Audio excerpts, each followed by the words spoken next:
Hey, it's Sling Dave. Call this number back. I need $25 for this walk around sit down chair. Production. Watch this.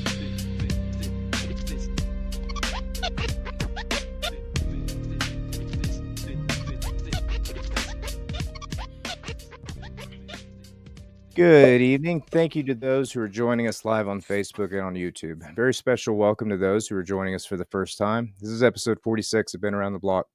Been Around the Block has grown into something we feel is making quite an impact, and just in the last 90 days, we've been able to reach 2.2 million people. Please don't forget to like, share, and follow our page to continue being a part of this movement. Our goal at Been Around the Block is to continue on our mission to help destigmatize addiction and prove that not only your life won't be boring, but the best years are yet to come. Even if you don't identify with what our mission is, these stories of triumphing over adversity are something that we can all learn from. We also need to note that Been Around the Block is in no way associated with, affiliated, nor to endorse any specific program or recovery. Our view is that your story is your story, and there are many ways that people are able to be in recovery. We are setting out to prove that no matter how we get there, we are all able to live the life that God has intended for each of us.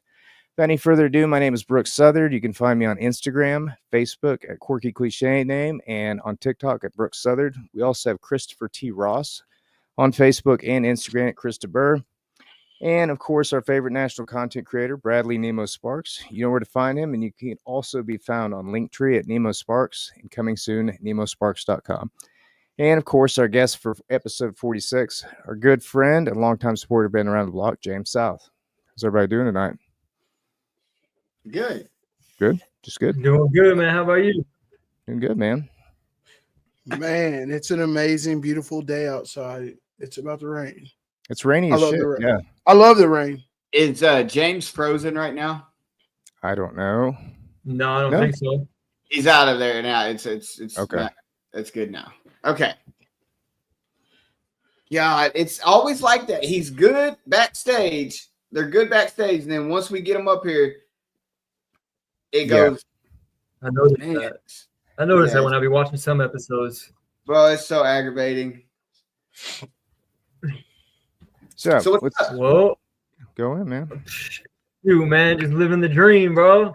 I got a sober date July 8th, 23, coming up on 2 years. I was originally born in Massachusetts, and then I moved to Florida when I was like 2, and I've been in South Florida for about 28 years. And man, did a lot happen down there. I mean, it started off well. My mom and dad were split up, broken home before I was 1, and it just became it's hard. For a long time when I was a kid, I used to always like blame my parents for this and that, you know what I mean? But it took me a while to realize that like they did the best with what they had. And I'm a father of 2 now too, and how judgmental was I thinking back on it. But I grew up with my mom down in Florida and played hockey till about 13. Save you all the little details, but I was 13 years old. I got sent to military school. It was ran by Palm Beach Sheriff's Office. Wait, you played hockey in Florida? Yeah, right. That's a Go weird. figure. Okay. Sorry, that's just. Well, hockey is actually pretty popular there, isn't it? Is it? Yeah, man, we got They the got Florida the Predators. Panthers. And they got the Predators. How do you know I that? think it's the Chris? Panthers. Oh, dude. I like hockey. I love hockey, dude. Again, just proving Chris is the whitest guy I know. Oh yeah, man. Isn't it I think that's Nashville, isn't it? Nashville Predators. Oh yeah, Nashville. I take that back. You're right. You guys got the Panthers. Florida Panthers. Yeah. Yeah, that's right. Yep. Wow. Oh, yeah, that Chris, was you a good thing. That was real good. I actually just recently got back in tune with like my childhood self, my inner self, and I just bought me a nice brand new pair of Bauer Vapor 3s. Actually, I go skating every other weekend or every weekend. I try, but I'm working a lot. How old are you, James? But yeah, I'm 33. Just turned 33 in January. Capricorn, Nice. baby. Yeah. You got sober at 31? Man, I don't remember. I'm just doing July math. You 8th. said you yeah. Yeah, 23. So yeah, that's about right. Yep. June, January, February, March, April, May, June, July. Something like that. I gotta 31 and a ask. half, maybe. Yeah. I got sober at 32, and at 32, I felt like life was over at that time. Like it was too late. Like, you know what I'm saying? Like, man, I wasted all my 20s. I was super depressed that getting sober at 32, like it was like I was just old. Did you feel that way? Not really. I do know that I'm playing catch up though. Like everything that I do that I now dedicate myself to, it comes with a whole hell of a lot more discipline and just execution, bro. Like there's no more like, oh, let me try this or oh, let me try that. My time is very valuable now because I mean, shoot, I could be 50, I could be 20. Like I wish I had this mindset that I have now then, regardless of how old I am, because I mean, ultimately at the end of the day, it's all I got. You know what I mean? And Right. so work and with everything. Now I had mentioned Capricorn, you know, like that's my birthday, January. I don't know, whatever you want to call it, cool. But like sometimes I can forget and I take myself like sometimes too seriously, and I end up kicking myself in the ass because like I have to be serious, but like at the same time, like I have to make mistakes in order to learn, you know. But if I continue to making the same mistakes, you know, that's kind of unintelligent. But I try to like take everything more serious, but also remain forever teachable, you know. Like one of my little it's one of my little cheat codes, I call it, you know, like, you know, I know some people have mentors or sponsors or whatever, you know, they call them. And I always say like my little cheat code is like, you know, everybody's my sponsor in a way, because some people have things I definitely don't want and I'm going to learn from them, whether it's, you know, you hear them talk, you just see their actions and their behaviors, you know, like Yeah. let me steer away from that, you know. Or you Yeah. meet somebody and you're like, dude, he shines, he's got that light, like what's up, brother, and just try to absorb, you know, just be more spongy, you know. And I've came a long way, you know. It's that old tale, you know. Smart man learns from his mistakes, and a wise man will learn not only from his mistakes but others as well. Yeah. So it's been it is a journey, you know. I'm forever trudging, you know, trudging that road to the happy destiny, they say. So I'm just blessed, really, ultimately. So 13, you go to military school. Now, were you sent to military school because you were already getting high and getting in trouble at that time? Yeah, I was bad, man. I mean, well, yeah, at the time I was bad. I was smoking pot and all that good stuff, drinking and stealing, creeping cars, you know, all that cool stuff. Getting like $6-7 in coins every night, risking jail time, you know. Living the baller life, you know. Got to get my little dime bag. But it was one hell of an experience, you know, because I have a story. Multiple years later, never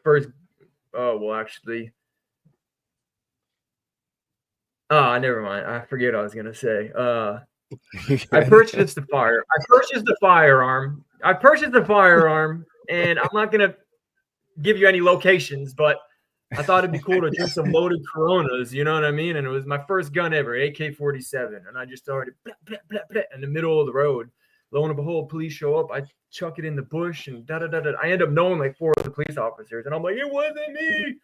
And I got lucky, but still didn't learn my lesson, you know. And man, it's the reflecting back on my past is it's good sometimes, but still to this day, I'll be going to sleep and I'll just be like, I'll have like anxiety, or my heart will race, or my blood pressure goes up because I'm like, how didn't I die? Why didn't I die? I should have died. Like, thank God I'm here, you know. And sometimes I think no joke, like legitimately think I'm gonna have a heart attack sometimes, because I'm like, bro, like that's scary. How did I not die? Like, only thing I can say is God had plans for me or something. But like, and no matter how much self-reflecting, or I go to therapy to this day willingly, you know what I mean? Like, dude, I get up in here and it's over with, dude. It's over with, you know. And it's just tough, man. I'm trying to, you know, I would love to sit here and say that like I got sober and everything is rainbows and unicorns and it's just the perfect world now, you know. But the amount of wreckage I had from my past, I stopped that. Like, obvious wreckage. You know, I stopped wreaking havoc, you know, and but now here comes all the waves, everything that all these ripple effects from behind me, just bomb, bomb, just taking me out, man. And not taking me out. Today I get to face them head on with the sober mindset and just some more clarity, you know, like, dude, I never in a million years, bro, thought that I would have finished my financial amends, bro. I paid off every credit card. I lost my license for 11 years, bro. I owed so much money. I finally just paid them off. I can go on like Experian or Credit Karma right now. I owe nothing, bro. My financial amends have been made. Now this time around, you know, this year I'm a year and a half into my program this year, and I'm like, I learned from the past. I'm done kicking myself in the ass. I'm good. You know what I mean? But I still have legal amends to handle, bro. All the way from Massachusetts down to South Florida, Miami, bro, like warrants. So throw the story around. I'm in Florida. I ended up going to Oklahoma. I And was that's going to when ask like how you this, got to Oklahoma, because that's how I met you. my story's kind of big. I'm just trying to pick apart it Okay. here. But All I ended up buying. I met my significant other, and we bought an RV. And she was new to sobriety too. You know, I thought she drank. I don't recommend this, but I thought she was a normie. Blah blah blah. Come to find out, you know, she's super intrigued by like sobriety. She's sober to this day, which is great. You know, so we bought an RV, and we wanted to refresh. Like I left Florida because Oklahoma was a fresh start, but that's where she wreaked havoc. You know what I mean? So we made the bond, and we bought an RV and traveled all the way to Massachusetts to handle a warrant over there. I'm a year into my sobriety now, right? And I get put on probation. They're like, you got to go to AA. And I'm like, oh, shoot, you know? And I ended up completing that. That was great. That was just for, what's it called? Probation. I had to put on probation. So I had to handle a few, whatever it's called. I don't know what you want to call it. Anyway, I did that, and I'm thinking I'm scot-free, you know, but now I'm on probation. I got to take these classes. I got to do all this, check in and pay money. And I'm just like, man, what the heck? But that was the hardest part for me, was the last time I tried to get sober, I didn't handle any legal amends. I didn't handle any financial amends. Like I'm white knuckling, you know, I'm walking around sober, still wanted in multiple states, still have obligations that aren't being met. You know, I didn't want to do any of that stuff, and ended up going to this program. I did 6 months in this program, and that was a life-changing program. Prior to that, I was probably 18. My mom sent me to a program, right? A bougie program. It was like 40 grand for 30 days, right? Dude, wasn't worth it, man, because like I had so many internal problems from like, love my parents, man, but the way I was raised, it's like I just thought I had to fix the outside and how I do things and how I look, right? But I didn't know anything about turning inwards and fixing what really I didn't know I was like spoiled. I didn't know that like I was spoon fed or whatever the case may be, you know, selfish as all hell. Like I just changed my thoughts and the way I presented myself, but I never really turned inwards to change, you know, traumas and stuff like that from my past. So like I'm in this bougie rehab, and I get out of there right back to what I was doing, you know. But a couple years down the road, I end up going to this. You're 18 when you go to this bougie rehab, right? Yeah. Okay. At this time, Florida. Okay, this time you're no longer just drinking and smoking weed, right? Xanax, cocaine. Yeah.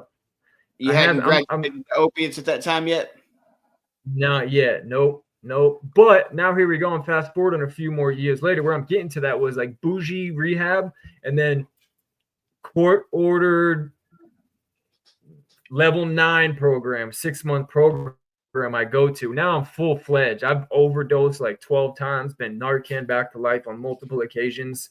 And like, that's what I needed, because my brain is like, it's like, it gets what it wants and when it wants it. And that's how it worked. But now I'm in this program, I have no say, you know? So I'm in this 6-month program. I do 2.5 hours of group therapy every single day. Monday through Friday, life skills, codependency, anger management, self-esteem, and I forget what the last one was. But anyway, and this is just every day, day in and day out, day in and day out. And it wasn't until I got into therapy and was able to like get in tune myself, because like I got to a point like right before. So this is the program. It's court-ordered program. They do accept volunteers, you know, but they only have 15 at a time, because a licensed therapist is only allowed 15 patients at a time. Now, You keep say in mind, right before I 15 go or to this 50? program, dude, You say 15 or 50? 15. Okay. 1-5. Yeah. I am Okay. so sick of myself. I am so sick of myself. I just got on my knees and I prayed and I said, God, like, whatever you got in stores for me, like, let's do this. And I just went down this list of rehabs and boom, put my finger on this first one. And they ended up accepting me, right? 1 out of the 15 people were volunteers. The rest of them are all convicted and court ordered there, right? Like my buddy, he was sentenced to complete this program or go back to the feds for 33 years. Kurt, he was looking at 56 years. My homeboy, they called him Buddy, complete the program or go back to prison for 9 years, right? And I'm in there voluntarily. That's how sick of myself I was. And so now I'm in therapy, and man, like they tell me everything, like how my thoughts become my behaviors and my behaviors become my actions. And it's just like very clear cut for me, you know? And I used to always tell my therapist, I'm like, man, I'm just staying in the light. I just want to stay in the light. I want to be on the light side, and that's it. And it wasn't until that day I remember it, because it still helps me to this day. It's like, he's like, okay, that's great. I'm not putting you down on that. But he's like, check this out. When you're all the way in the light, you can see all like the dark just shooting arrows at you, however you want to look at it. And I was like, dang. And he goes, look, I'm not saying go back to the dark side. He goes, but always be aware of it. And that's when I really started learning about balance. My balance in life is like, you know, I love it because I've seen it around. It's like, you know, you got that street smarts and spirituality, and it's like a blessing and a curse, really. I mean, it's more of a blessing today now that the more I like work on myself and work at it, you know, I'm forever learning, you know, and it's just the life is like crazy. So like you were saying earlier about like you thought you were too old and this, that, and the other. Sometimes, I mean, I feel like it's like I have to keep God first, dude. Like no matter what, God first, because sometimes I'm like what is it? Like, because there's been days like sober as all heck, doing everything great, working a bunch of hours, getting paid great. And it's like, why though, God? Like, what am I doing, you know? And every time I ask him, my daughter just comes to my head. And I haven't seen my daughter in almost 2 years. But just recently, I actually got to she stayed at my house for Easter, you know? And it's just a beautiful thing, man. I just pray, man. Just God has really shown me it all. I haven't had a license in 11 years. Got my license back. Haven't seen my daughter in 2 years. I got my daughter back. Well, she's coming around more. And in that's all fairness, her mother wants to like, you know, slowly bring her back. And that's fair. Totally cool with that. You know what I mean? I mean, shit. Yeah, it takes time, If I man. was in her shoes, I'd be like, you know, but it's a blessing, man. It really is. You know, and I find never in my life have I've always lived in jail on somebody's couch or under a bridge. No joke. Literally, I've lived like under bridges, and I couch hopped till everybody got sick of me, and then ended up on the streets. And 33 years old, man, and just back. What was it in January, February, March? It was like 4 or 5 months ago. I signed a lease for my first place ever, and that's where I'm at now. It's my like, and then it's, you know, it's mine. Like it's like I never in a million years thought this. Never would have thought it, man. And it's just mind blowing how great recovery has been to me. And like sometimes it baffles me and my words will get in the way because, you know, I used to always talk a good game, but really it's like less talk and more walk. And that really sticks with me today too, you know, and that discipline. So I want to know is what led you to where you're at today? Like, I know you said you went to that, was it a 6-month rehab? Yeah. So is that where you finally got it, or did you use again after that? I used again after that. So I got out and I was I had about a year of sobriety, and I was like, but I went right back into the same environment, bro. Right back to the same people, places, and things. And I was like, you know what? I won't do the drugs. I'll just sell the drugs. You know what I mean? And Right. I mean, you do the math. So- I mean, how long is that? But you're Yeah. taught. We're taught in recovery that we got to work an honest program. Did you kind of like Yeah. just scoot the honesty part to the side? Like, I'll Yep. sell drugs. And go on. Well, now I got all this. Now, right? This is the dangerous part. Now I got all this material in my belt. You know what I mean? And I'm like, my addict brain. I'm like, why use it? I'm gonna use it for good. I'm gonna make a lot of money. You know what I mean? And Right. it was just the perspective or whatever. The perception of it was just twisted because I had no guidance. I didn't stay in the brotherhood. I didn't call people. I didn't.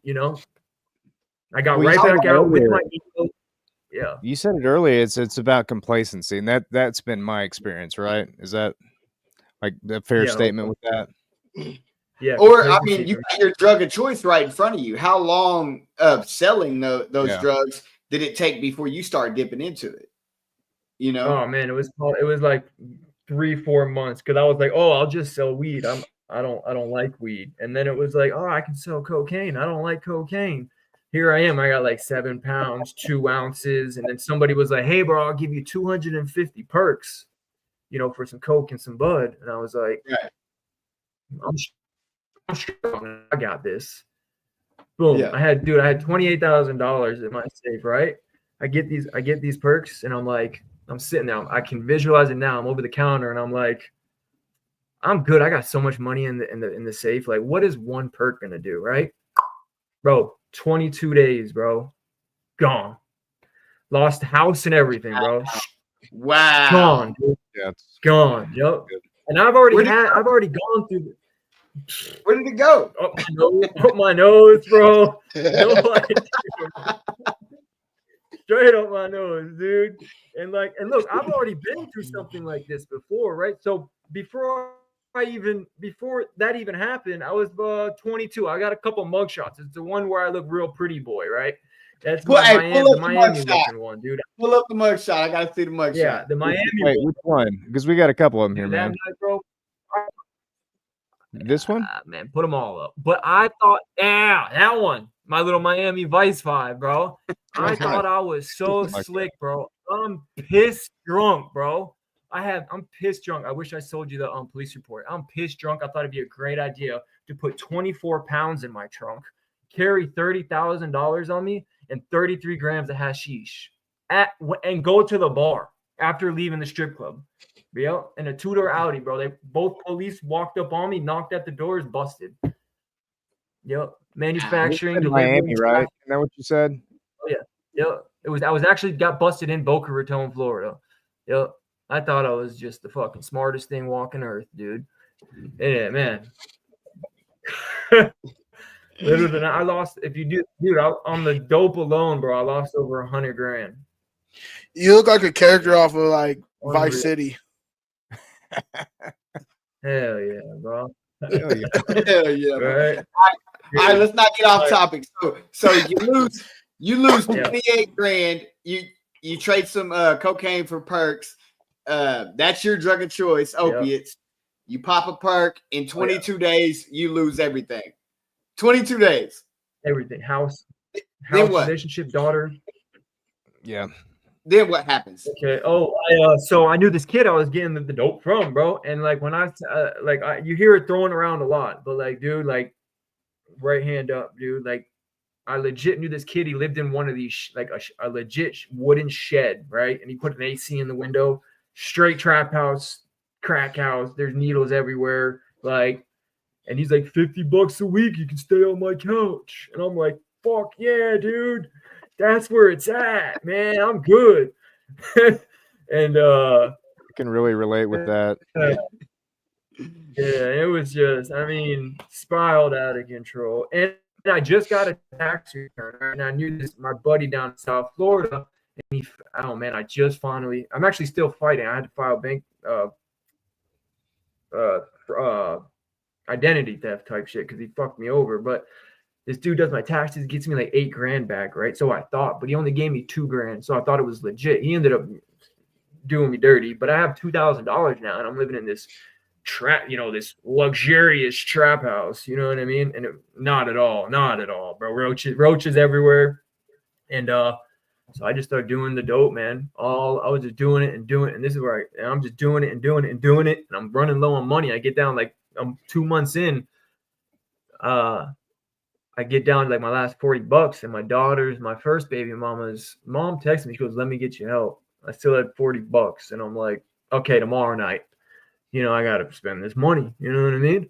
And so I get a 40. I do half of it that night, knock out, call her. I'm like, "Yeah, come get me." Take that last 20. She shoots me straight to this detox up in Orlando, and we're in there, bro. I'm so high. She comes in with me, right? And she's filling out the paperwork for me. I'm pulling the dope out the back of my phone in the fucking office. Just shitty, bro. And they accepted me, and I get into there, and then I start losing. I couldn't do it, bro. I couldn't do it, man. I'm the irritable discontent. Just I gotta go. And they Ubered me. They're like, "Where's your address? We'll just Uber you home," right? And I'm like, "Okay." I gave them the address to the trap house. No shit. So from the detox, they Ubered me straight to the dope man, bro. Walked in there, "Bro, I need just a 20 front. I'll be right back." Took that, hit it, went and met up with a group of people. My baby mama calls me freaking out. "What the fuck? Da, da, da, da." Comes and picks me up, takes me to another one. I ended up sitting in that detox for 11 days, and I was so jonesing, bro. Like, it was bad, dude. I was jonesing so bad. I was like, I need to go. I need them to rush me to the ER so I can give me something, Ativans, whatever. You know what I mean? Mm-hmm. So I just fake fainted. And they rushed me to the ER, gave me some Ativans, took me back. I had to detox again for 7 more days. They had a program on the other side. It was a 30-day program, bro. And they accepted me into the 30-day program. I get accepted into that 30-day program. And coming up on like the 20th day, I hit my knees, and I was just like, "Dude, this is tiring." And I said, "God, like, whatever you got in stores for me, like, I'm ready. And it's your will, it's your way, or like, what am I doing?" And I just went to bed. That next morning, dude, I burnt every bridge. I ain't had nobody to call. I was like, at least let me try to call my baby mama who got me here, And she did. She picked up and she said, "Yeah, we got you a ticket." Like, a ticket. I'm like, "Whatever. Like, let's go. I'm down. This is God's thing." She goes, "It's a ticket to Oklahoma." And I was like, "Wait, what? Oklahoma? I ain't never been that far west in my life." But I'm like, you know what? I'm like, I looked up. I said, "Okay, God, like, let's go." I ended up going to Oklahoma. Stayed out here in the program. I think Oklahoma's got some real good sobriety. I've never been here since. The only thing I knew in Oklahoma was sobriety, and I kept it that way. And then I met a friend, and we ended up moving to Pennsylvania together, and both sober today. And it's just been uphill since, man. Oh no! You can't just skip over the good part, bro. We can't. We gotta know what it's like today. Like, we gotta know you made that prayer and you surrendered to God that night, even though you didn't know. You made that prayer and God put it in motion for you to come to Oklahoma. So you get to Oklahoma, and what's life like here? What's that transition like? There's a program here, and it was 18-month to 3-year program, and I was like, okay, like, I'm down. And I get in the program. And it's a really good program. And I just did the dang thing, bro. I was doing 3 meetings a day, working, paying rent. And this program finally offered me a job as a program manager for them. And I was like, yeah, like, I'm down. You know what I mean? And it happened real fast. So now they're like, okay, well, you're going to be a program manager, but not of an Oklahoma house, of a Kansas City house. And I was like, okay. But then so they give me all the way out to Kansas City, and I'm program managing out there, and I like it. It's a good thing, But I have to be 100% honest with you, is that, like, I've been told a lot, like, you're a natural born leader, like you got that in you. And I'm like, that's good, but like, it was hard for me to lead these guys because I still have no license. I'm still on that probation, and so I just I was like, hey, look, like, this isn't how I lead. I can't lead. I can't tell these guys, hey, you got to be doing this and you got to be, and I ain't done it myself, so I was like respectfully, like, I can't do this, at least not yet. So I went back to Oklahoma, and then I was like, I just can't, I just can't. And they had filled the bed, and I was like, dude, I built everything in Oklahoma, my sober group, my church group, like everything. And then I was like, butt end of the stick, and I still ended up making it work. Got a place with my friend I met, and we did well for a while. And we said, you know what? Let's start moving. I was like, I got these warrants in Massachusetts, sold everything, bought an RV, hooked it up to the truck, and we started driving to the East Coast. And that's handled my warrant, ended up put on probation, and it was a blessing in disguise, and it has been since, and it's always been a good motto of mine. So the program that you were in, was it a faith-based program? Yeah, it was a faith-based program. Yep. It was good. I mean, it was so like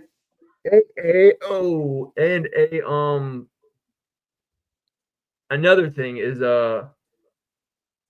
I go to a lot of another program like outside of like traditional 12-step groups, or that's it. Yeah, appreciate it. Like one of those. Yeah. And that's what really got me sober. And I always say, because like to be a sponsor, when I had a sponsor and all that, like as I'm sponsoring, with my sponsees, like, I've learned, especially when I first came in, it was like you walk up to me and it's like, whether it's Jesus or whatever, and you're just shoving that down my throat. I'm like, Yeah. Whoa, bro, like hold on, you know what I mean? So like the way I go about it, it's like, hey, look, I don't care what you call them, just call them. I had a guy tell me, I'm like, man, I don't even know how to pray. Most of the time, I'm like, dog, just please don't let me die tonight. And this dude Kurt from the back of the room's like, I don't care what you call them, just call them. And I'm like, oh, I bet, and been doing it ever since. I did a lot of like, I'm very more spiritual than anything, like I believe God came down through whatever, whether it's that belief, this belief, that, but he came down with in whichever way he wanted to, to touch the people he needed to touch, just to look up to God, and I respect that, and I all the time I'll hear from a group of Christians, and I'm like, dude, enlighten me, like whatever brings you closer to God and enlightens you, like let me hear it. I want to know, and then my buddy, he's Muslim, and I'm like, dude, share, like please, like let me hear about your experience, how you get closer to God, all Buddha, like when I was in a program and I read all that Buddha and all these mantras, and oh man, I went deep. I read a book, Spiritual Imperfection, and that's a good one. The New Pair of Glasses was a good one too, because like, there's a God in me, you. That's one of my favorite. That's one of my all-time favorites. The New Pair of Glasses. I got it right here, bro. I got it right there next to me. That was really right behind me. I got it right behind me on my nightstand. That's a great book. And it's I've learned too, like my words can get in my way a lot, and the only thing I really can do is just share. Like I gotta talk with people, and that whether it's somebody that might be fresh into recovery or not, like I have to be able to use that my brain, and know that like, okay, this is steer this conversation in this way. Like this young cat, I can share with him some of my experience, and maybe it'll help him. And it also helps me because it reminds me of where I've been and what it could be like, or vice versa, Let me open my brain up to learn from this man. Like, who am I? My ego used to tell me, I don't care. You got 20 years. You don't know me. My story's way, way crazier. Like nobody's like me, but low key, like my easiest bad day might have been somebody's worst day, and that's just as bad to them because they don't know, and God bless that, like, but it's the perspectives are just crazy, and wild. But I just try to learn from everything, really. So I gotta Yeah. ask, why Pennsylvania? Okay, so here's another thing. Like, I don't really know how to even explain it. Is that like I believe the way God works in my life is He doesn't let me stay still for too long. Like, it's I don't believe that He created us to stay in one place and that's end all be all. You know what I mean? Like, look at how vast this world is, this universe is, like everything. Like there's so much creation out there. And for me to sit still for so long, like in one place and that's it. That, you know what I mean? I don't believe in that. You know what I mean? Like, I had to get out and go. And sometimes I pray, I say, God, what's the next move? You know what I mean? And I don't go, okay, I just prayed last night, let me look for the next. No, it just like starts happening. And it's like, not like impulsively, but like I listened to him when he says, and it was move. And I moved, ended up in Massachusetts, handled the warrant. We stayed in PA 2 nights. We were like, yo, we love it there.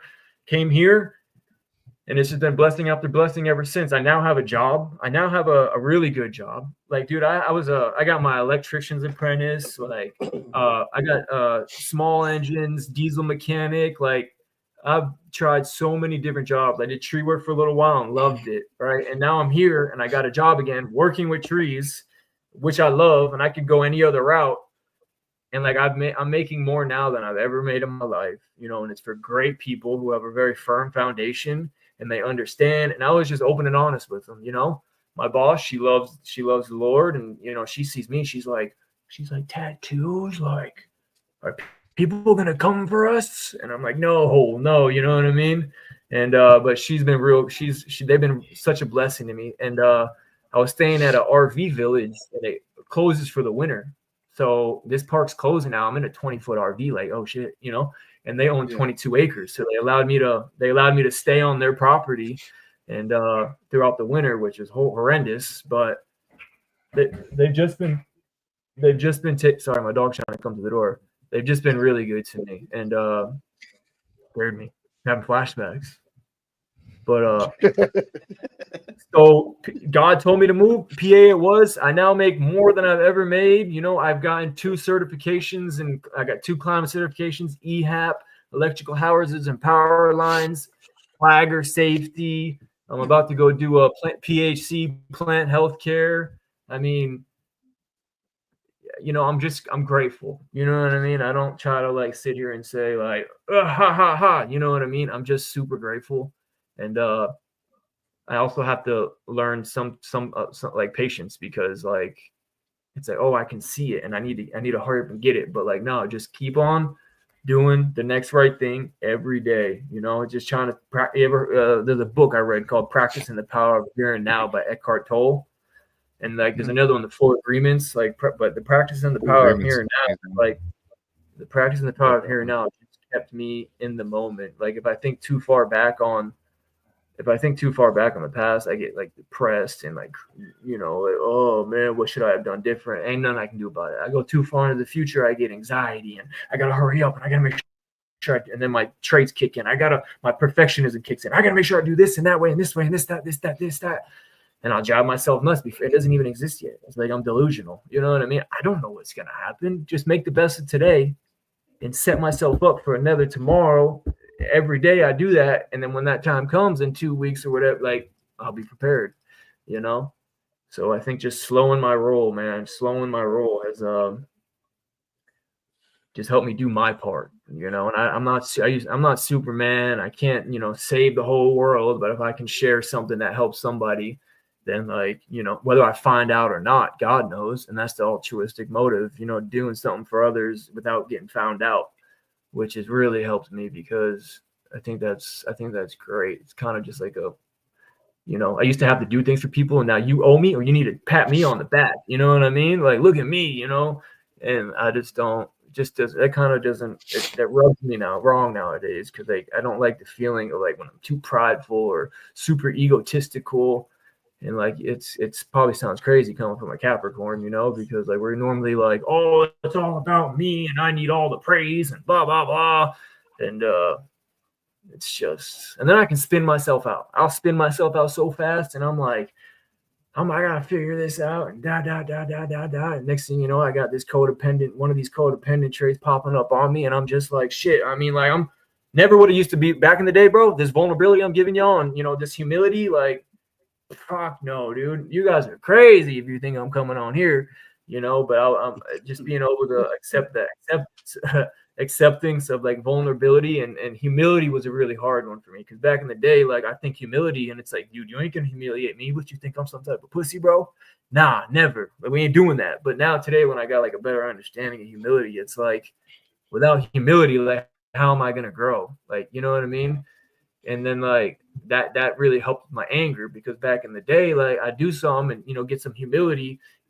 Somebody would say something like with some type of accountability, and I'm like, what the fuck are you talking about? We're gonna fight, and then end up in jail, or I'm angry, and you know what I mean? But today, with just more of an open heart and an open mindedness, like, I get to accept that, like, I don't got all the answers, like, damn, this person might actually trying to help me. You know what I mean? Like, I grew up without, a dad and structure and all this, so that's been a hard one for me. Trust is a hard one for me too, especially now, like, changing my ways, talking about the whole time thing. Like, I spend my time a little bit more wisely nowadays. So, yeah. So what is you mentioned your daughter earlier, you get to see her, but you said you had two kids. Are you are they both in your life right now? Okay, so I have another one, right? And this was when I was on heroin pretty bad, and I did tree work, right? I chased storms. I was doing disaster relief in Panama City Beach, Florida, after Hurricane Michael, and I'm high as a kite the whole time. But I'm making more money I've ever made in my life. I had like $8,000 in my pocket, 3 checks, like, baller, dude. And I'm getting lit. And me and my buddy were like, yo, like, let's play a game, bro. And I'm like, hell yeah, Righty Rampage. So we both hop on Tinder, right? And Righty Rampage. Like. First one to get a chick over in Netflix's and chills win. Well, I want a kid. Wow. Wow. Fuck yeah. I want a kid. I bro. like the delivery of that. That was really good. I'm confused. God bless her. I try very hard to this day to be in her life, but obviously the other chick she was all banged up too, and I've kicked myself in the ass about it, but it was meant to be, it was a God thing. So I want my kids to know I didn't live the best life then, but I'm doing my best right now so that when they get older and they need me or they want to come here, they can. They have somewhere to come, and I want them to be able to know that and feel comfortable and see dad doing the right thing. Like, she was here on Easter, I opened the door for her, everything. I'm trying to show her that like how she should be treated, because if she goes and looks for a man that was like how I was, oh boy, I'm signing my death certificate, because Lord have mercy, That's like one of the biggest things that I try to teach my daughters. I want them to know about self-worth. Like, I want them to know that. That's like, I know I'm never the greatest example of things, but I know that I want my kids to be like, hey, I don't like the way this person is treating me. So, and you don't have to be in that situation. And I know I'm not the best example of that, but I try to be the person to let them know, hey, listen, you're a young lady. Not everyone deserves your attention. Yeah, Man, yeah, I remember sorry. No, you're good. Go ahead. Oh, I remember my daughter was 8 years old, and I taught her about altruism. It blew my mind. She remembered.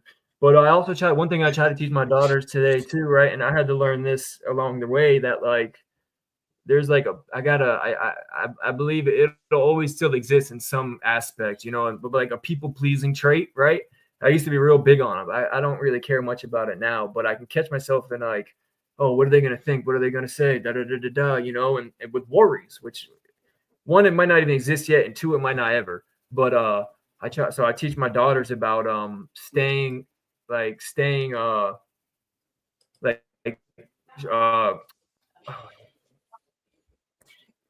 wow, I just brain farted, but staying very like to themselves, like true to themselves. What's the word? Confident. Sorry. Teaching her about confidence. And I'm like, look, if you're so worried about what somebody's got to say to you, you're wasting time, because they may not ever say it to you. And I try to teach her one thing, that like, if it's not brought to your attention, it ain't got nothing to do with you. You know what I mean? People probably talking behind your back, they're behind you for a reason. You got to leave them there type deal, So it's like it's one of those curse and the blessing traits, you know, like, does it sound wrong? I mean, I'm sure I could have explained it a little bit better. It's not like film, you know what I mean? But man, to think that yeah. I know you say you got 2 years in July. Where do you see yourself in 10 years? I was going to ask that. That's a good question, man. Whenever that question's asked to me, I'm like, man, where do I see myself in 10 years? I'd like to see myself in a home that I own. My daughter will be 20. I want to make sure that she's, you know, whether it's in school or in her own vehicle or just doing better than I was. I just want to make sure my kids do better than I, you know, and I want to be the best I can for them and know that it is possible to achieve things and to ultimately just be a good person, you know. I don't know, it's a tough one, but I definitely want to I definitely want to own my own house and my kids be well off, you know. So that is a deep question, actually, but Yeah. it's something to definitely think about because I normally set short-term, mid-term, and long-term goals. Yeah. And that's a good one. That's a good That one. was one of those things that I did before I got out of prison. I set the short-term, mid-term, and long-term goals, and I talked to me and Blake Beckner. We sat there and talked about it, and Blake was like, I did the same thing, and I sold myself short, and I had everything done within a year of me being out of prison. So Yeah. I'm like resetting these goals, and then I got the vision board going, and you know, I mean, really set them big. You know what I'm saying? Like, Oh, why yeah. can't? That's. I think as long as you got the faith behind it and the action every day, I think it can happen. You know what I'm saying? I did the same thing. I would write out goals when I first got out of prison. I would write out my goals, and it was just like they were so small. You know what I'm saying? Like, I mean, there some were ones that were important to me, but I really did sell myself short. And I write a 12-month goal board once a year. And this time I'm going big. You know what I'm saying? Like, why not? You know? But there was another thing I wanted to ask you was you spoke about altruism a lot throughout this podcast. And what I want to know is what do you do today to, you know, give away what's been given to you? So like even just at work, like I got one kid, he's 20. We got another new kid, he's 18, and like they don't know anything about addiction or nothing like that yet. You know what I mean? So it without being like, you know, they are, but without being like drugs are bad, don't drink. You know what I mean? If they're talking whatever, yeah, I was out game night having a few drinks here and there, you know, like and it's like the weirdest of ways. I'd be like, I remember when I used to do that, man, but like, man, alcohol just ain't for me, bro, because one thing leads to another, and next thing you know, I'm blacked out, throwing up everywhere or whatever, you know. Just try to share my experience, and depending on the person, and like, what do they say, like know your crowd type deal, like Yeah, read the room. I mean, down to the littlest of things, like even at the end of the day, taking like one or two of the guys' helmets inside with me and hanging them up, and then, you know, who did that or whatever, you know what I mean? Like, I did or whatever. Oh, like whoever hung up my helmet, thanks, man. You know, and it was just like down to the smallest of things, right up to the, hey, man, I know you're moving this weekend, let me give you a hand or whatever. Holding the door for an old lady at the store.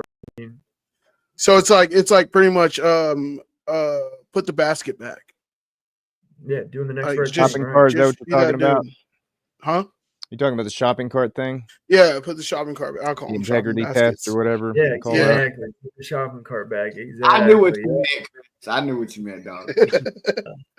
Good, yeah. But yeah, I think really at the end of the day, I have like, if I'm not able to help people, and I love it because you can help somebody in the most, like, especially when you get the meaning of altruism, and like you can help somebody without being found out. Once I was able to put that ego and pride thing to the side on that aspect, dude, it is great, bro. Like I feel so good being able to help somebody out. You know what I mean? Like, again, from opening the door for an old lady type deal or It whatever. doesn't have to be somebody else that's a struggling alcoholic drug addict. Just anybody. Do something Right. special for anybody, Yep. you know? I think that was a big one for me too. Was when I got, and I'm just now kind of like adapting to it. Like, you know, the normies are out here. You know what I mean? So like, it's not like every person I meet, hey, would you like a beer? No way, dude. I'm a fucking full blown fucking addict, bro, and shit's gonna go. Nah, hey man, just no thanks, man. You know what I mean? Like, nah, man, I'm good. You know what I mean? Like, I walk into it. Some people are like, oh, I can't.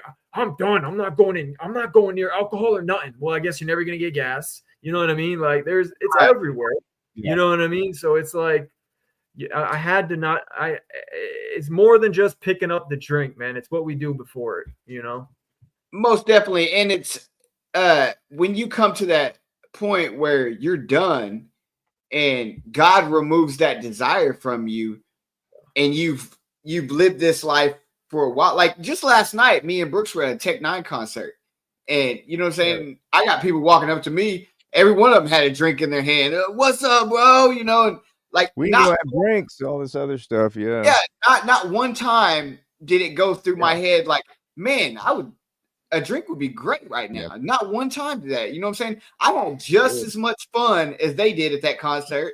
And I got to drive home and not worry about a DUI. You know what I'm saying? Yeah. So you can, once you get to that point, you can live, you know, you want to stay away from certain situations, I believe, when you first get sober. Like when I very first get sober, I'm not going to, you know, I'm changing up people, places, and things.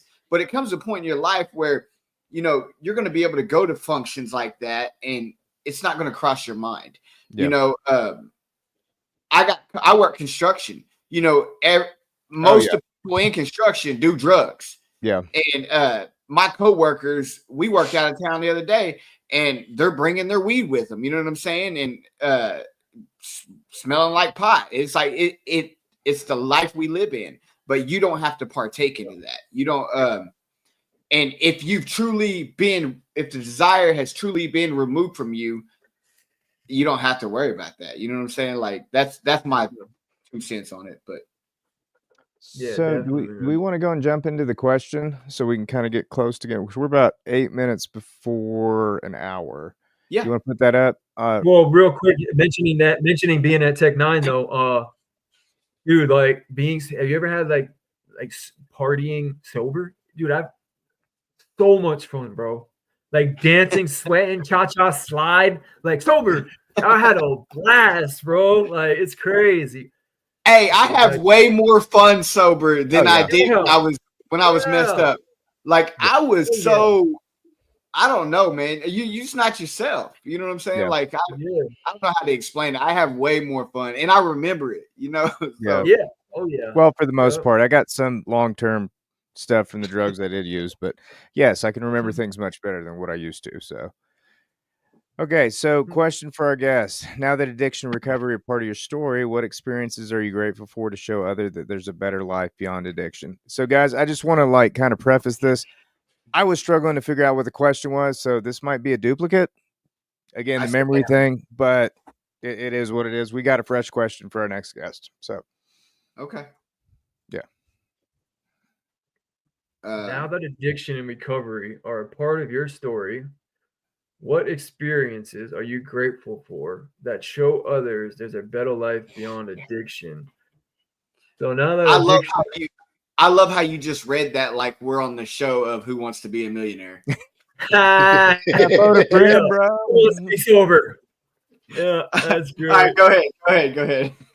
Right. So now that addiction and recovery are a part of my story, some experiences that I'm super grateful for are like I don't have to wake up every day like worrying about my next fix or waking up on a gurney, you know, getting Narcan back to life. I don't have to worry about getting the doors kicked in or you know, all that stuff that comes with addiction. And I'm just super grateful to have like some type of like scheduled day. Like I I got a license again. You know, I'm not wanted. I get to see my kids. I'm able to build healthy relationships. You know, I was able to find peace with God, who helped me find peace with myself. So I was able to find peace with others, and then just maintaining that every single day is just, Hey, man. is just Hey, great. repeat. Hold up. You was just spitting bars. Repeat that again. Everybody was always able- asks me what's the 4 for? Yeah. First and foremost, I had to surrender and I had to find peace with God. Okay. And God was able to help me find peace with myself.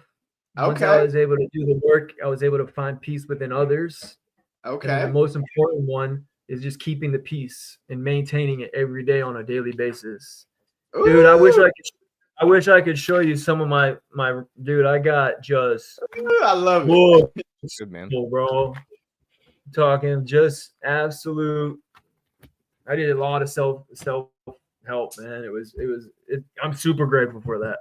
To actually wanting to do better. I'm grateful that sobriety and recovery has made me want to do better. And therapy helped me kind of get an idea of what kind of I have an addict brain, right?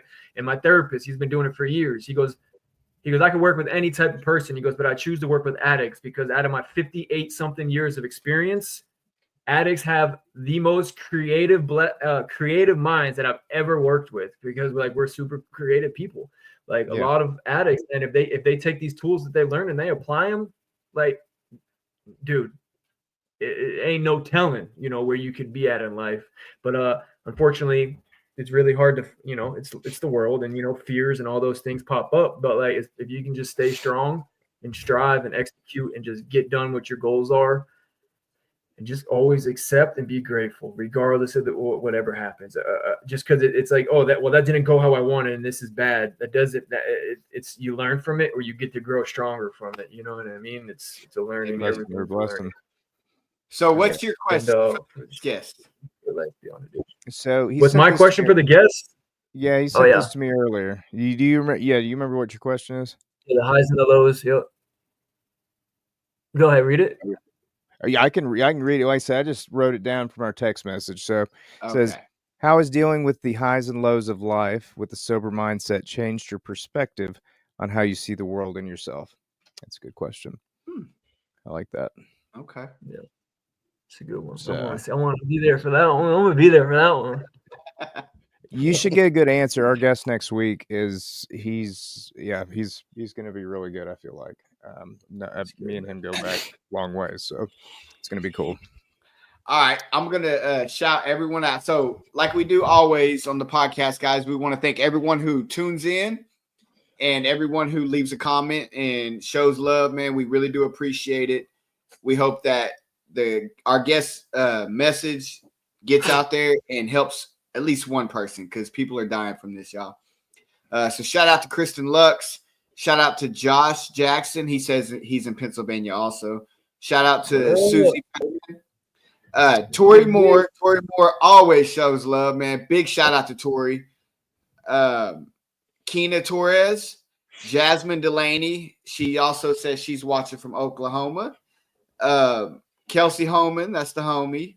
JC, man, Como. I hope I'm saying that. Okay, yeah, Como. I'm gonna say Como. Dylan Mercer. He said it was dope meeting you last night at the Tech Nine show, bro. It was dope meeting you too. He said I tried to tag you in the pic, but it wouldn't let me. Hey, message me the picture, brother. And Tasha Cannon said I love what you do and it makes me laugh. Matt Swanson, what up, brother? I think Matt is actually from the East Coast too. I think he's up there in Massachusetts also. Stephanie Marie is from Kentucky. Simon Cross, he's from Texas. We want to get you on the podcast, Simon. Guys, y'all see that name right there? Yeah, yeah. Contact him and let's set up a date for him. I really do want to get him on there. He sent me a T-shirt, and it said, it's one of them T-shirts that says "Recover Out Loud," and yeah, he's huge in the recovery community in Texas. Yeah. So I bet his story is going to be great. Salith, I hope I said that right. Shout out to Melissa Marie Brewer, Kelly Anderson. Yeah. And I did want to say Salith did say that her husband needs to go to rehab. I'm sorry for what you're going through. Just understand that he is sick, and all you can do is pray for him. You cannot save him. Shout out to Kelly Anderson. Mhm. She always tunes in. Always. Tanya Jefferson, Gordy McClay, and Brenda McClay. Yeah, shout out, Uncle. Did you say Melissa also? Did you shout her out? I did, yes. And my aunt. Hi, Auntie. Hi, Uncle. Brewer Williams. Gordy? Oh, that's your uncle? Hell Yeah, Gordy and Brenda, those are my uncles. And That's my what's uncle and aunt. Man, that's That's awesome. what's up, man.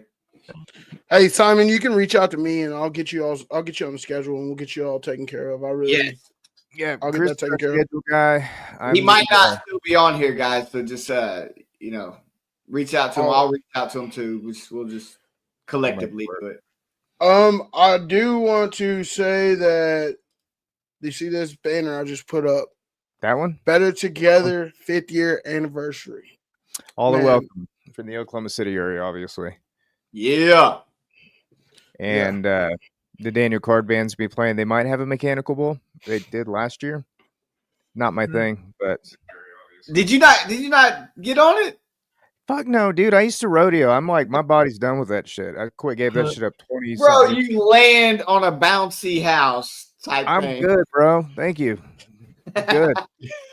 Right on, Good. right on. I'm gonna get you on it. All right, thank you guys for tuning in. It's been episode 46. Tune in next week. We're going to be live in the studio with Kyle Bailey. So we look forward to seeing everybody. Remember, if you guys, anybody knows anybody wants to be on the show or anything like that, man, reach out to me, Chris or Nemo. And remember to share this. Like I said, even if you're not in recovery or this isn't exactly your thing, I mean, the stories of triumph, man, that's just something that's good to share with everybody. So we'll see you guys next week. And thank you guys for tuning in. I just Swing Dave called this number back. I need $25 for this walk around. Thank you, sit-down thank you. chair. Appreciate you guys. It was a good time, man.